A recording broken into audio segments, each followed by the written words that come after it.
Okay, our Six Nations coverage is with Vodafone, official sponsors of the Irish rugby team. We all belong to a team of us. It's my delight to say we're joined now by the former French international winger and ex-France international head coach, Philippe Saint-André, and the founder of PSA Academies. Philippe, thanks so much for taking the call. Yeah, good afternoon or good evening.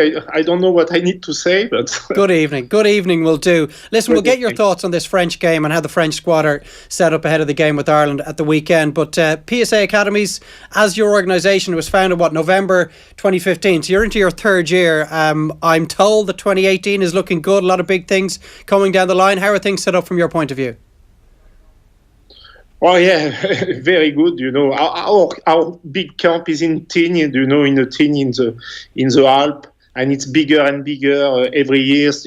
Last year we have 12 different nationality, and it's a huge interest this year for a lot of Irish children. And they try to train like a professional. So with GPS, we are world-class partner. But we improve each year. This year also it will be some camp in Ireland with Johnny Murphy and Johan Taylor. We will doing one in Martinique, and what it's important is we're doing rugby skills, language also, French, English, and also we have all the time top class coaching. So the kids have a lot of fun, enjoy, and develop their skills.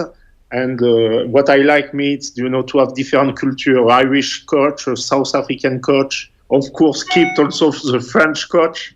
Also, if we are a little bit old school at the moment with the results that we have in the Six Nations. Yeah, don't worry. Johnny's doing a great job over here. He's constantly on at me at how worthwhile the PSA Academies are. If any of our listeners want to get involved or see what is involved, they can get onto the PSA Academies website. Philippe, your record against Ireland is mixed, to say the least. 7 internationals against them as a player. You won them all. 5 internationals against Ireland as the French head coach. You didn't win any of those. It almost represents, in a microcosm, your experience alone, how the balance of power in this fixture has shifted over the years. Yeah, it's sure.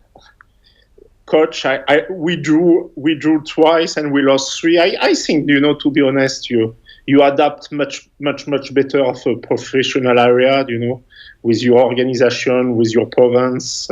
The guys train very hard, they rest for some period, and they are very, very focused for international game. And, I think you are not lucky to be the third in the world at the moment. It's a lot about your organization, your country, and play for your national team. It's the more important. I will say the church is in the middle of the town. Us, the top 14, big money, lot of overseas players, competition 11 months a year.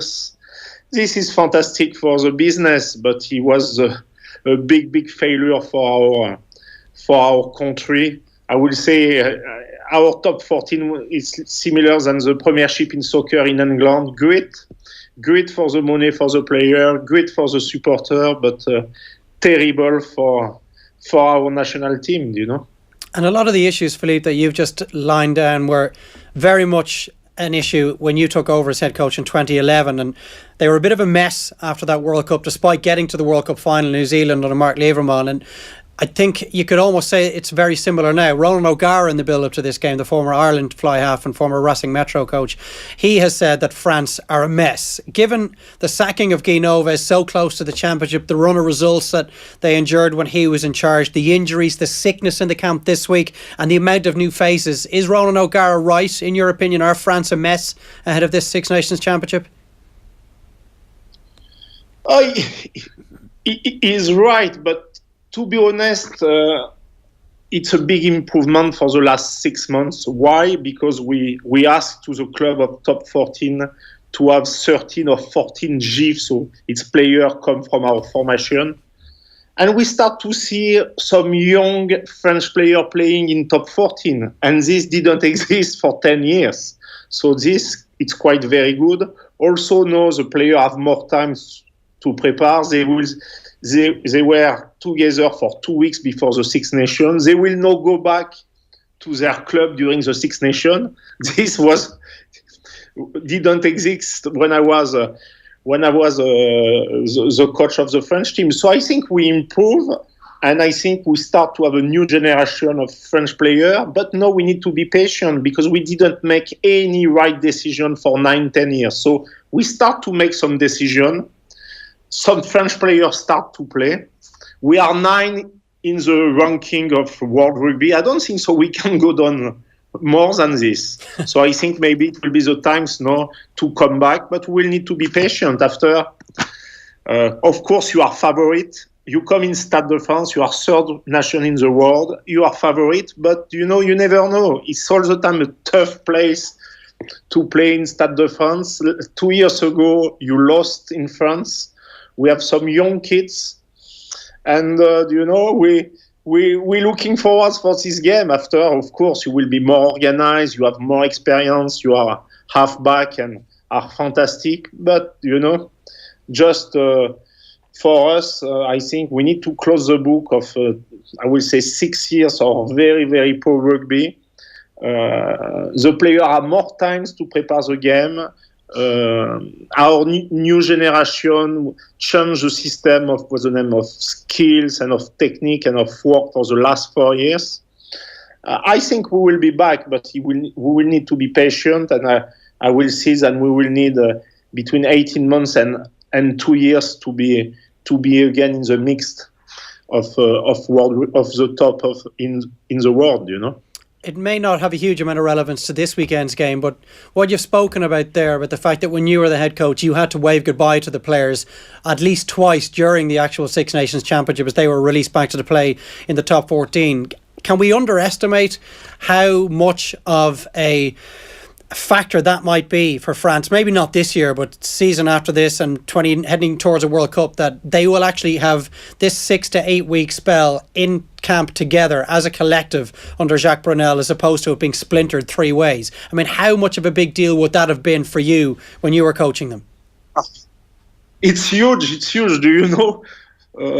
Twice we won the first 2 tests. In the first 2 games in the Six Nations, and on the 3rd week, so our players, when the intensity of the international game, and on one Six Nations, the guys was tired, and I asked to have a rest, and all the guys was back in the club, and 90% play the 3rd weeks with their club, and we couldn't win the 3rd games in the Six Nations. So I think this is huge, After, of course, the French team need to have a good start, and it will be not easy against your country, but at least now the players are focused just about the French team for 8 or 9 weeks, because before it was tough for the guys. They need to switch on for 2 weeks with the national team, go back to the club, come back. And they were doing this all during the Six Nations, and it was impossible for the standard of winning now a Six Nations. And I think it's for this that at least our league, Bernard Laporte, the new chairman, realized that we need to put some things in place to compete against the best team in the Six Nations. You've mentioned that there are a new brigade of young French players coming through because how they've tweaked the rules, and a certain amount of French guys who've been brought up in the system have to be playing top 14 rugby. Jalibert is something that everybody's really looking forward to seeing if he starts at fly half, but you've got guys in the pack like Etouria and Gordon, and there does seem to be a little bit of a different feeling. Camara as well. Given the amount of young guys that are coming through, and there'll be a lot of guys that maybe Irish rugby fans will never have seen before playing for France this weekend, was the choice of Jacques Brunel as the new head coach following Guy Novès was a little lacking in inspiration? A real old school guy with a very poor record when he was the Italian national head coach, and it seems like a throwback maybe to old school rugby rather than the kind of the fresh face, the guy that might be able to inspire this younger generation. I think the new coach know very well Bernard Laporte, because he was his assistant coach when Bernard Laporte won the main man. So I think is that why he got the job? So because they're pals. To be honest, Guinoves was not choice by Bernard Laporte, and everybody knew in France that between Bernard Laporte and Guinoves, I don't think so. They were going in holidays together, because they were in competition all their life, between one with Stade Français, the other in Toulouse, after one with the French team, the other stay in Toulouse. And it was a war for 10, 15 years. And after, he was the two most important person in the French rugby. And he didn't work.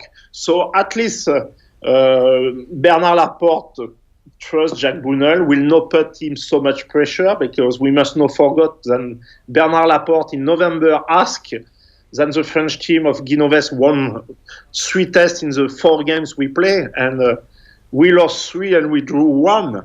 So I think now it will be less pressure, but new rugby, no, you can't be old school. No, with the new rules, you need to keep the ball, you need to play a tempo game, you need to look after the ball, you need to have a great discipline. And like you said, this new generation, Palis, I think also the young fullback of CAS will start fullback, Saturday, Makalu, etc.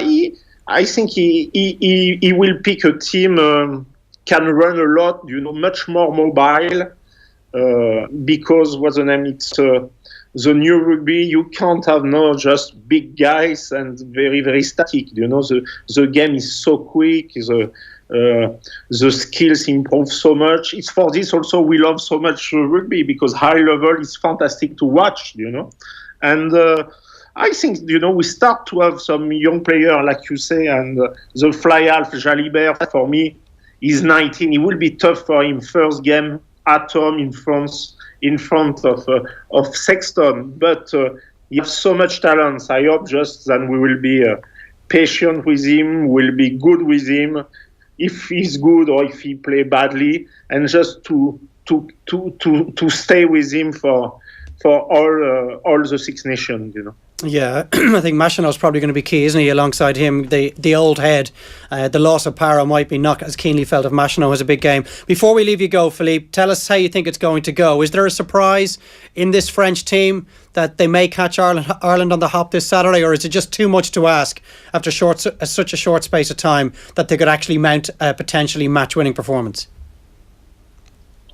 It's a lot to ask, but to be honest, what we want to see guys work hard for each other. We want to see guys enjoy to play, take responsibility, carry the ball, front up, and enjoy to play. Because the worst things was against Japan, or we were very, very lucky to draw. So what we expect is this: after Ireland are better about the record, but we won't see a French team very aggressive, very strong in defense, strong mentally, and enjoy to play a game of rugby in Six Nations in front of their crowd, because Stade de France will be a sold out. It will be full house Saturday, and after you never know if you start to do like 2 years ago, don't take the 3 points on the kick, don't respect us too much. Everything can happen. Anything is possible. Philippe Saint-André, we hope you have a good championship, but you get off to the worst possible start this weekend. Thanks so much for taking the time to speak to us. Take care, bye-bye, thank you very much, and see you maybe Saturday.